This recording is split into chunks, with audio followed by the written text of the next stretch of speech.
Jesus said to her, "Give me a drink." Who? Me? You're asking me or someone else? Someone behind me? And she said to him, how can you, a Jew, ask me, a Samaritan, for a drink? And brothers, sometimes I feel we can relate in some certain way to the Samaritan woman, where we know at certain times when we feel unworthy, we feel that we are a sinner, we feel that we are mediocre. And we ask our Lord sometimes, how can you, God, ask me, a sinner, to be a religious, to join the Legionaries, to do his will and to do his call? And we might complain and say, Lord, you could have chosen another person. This other guy, he's so much better. He's got so much talent. Yet he has chosen us. And he has chosen us for a purpose. And one thing that he wills us to be refreshed by him. He wants us to be here with him.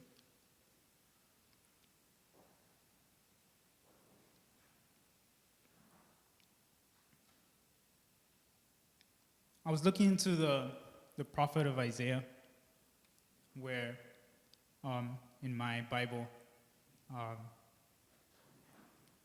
it makes reference to with this gospel. And on Isaiah 44:3, he says, I will pour out water upon the thirsty, on the thirsty ground, and streams upon the dry land. And on Isaiah 49, he says, they shall not hunger or thirst, nor shall the scorching wind or sun strike him. And my favorite one of all you who are thirsty, come to the water.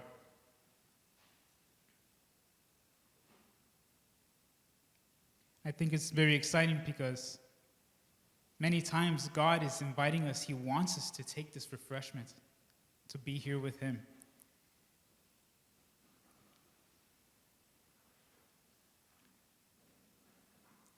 And brothers, the only reason we are here in adoration is because someone had led us to this source of living water, or this source, this spring of life, which is here in this chapel.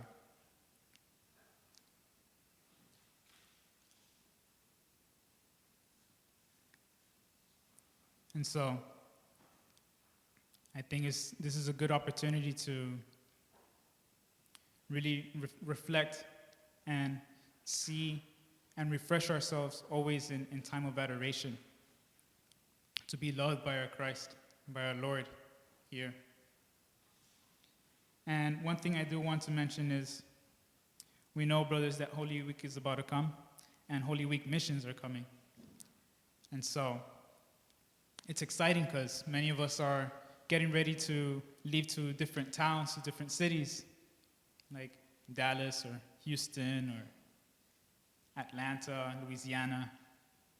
Lots of great places, And it's exciting. Like, we're all excited, and we want to go out there. But one thing I do want to emphasize is, I hope that we ourselves are being refreshed by our Lord with his spring of life, the spring of love, right?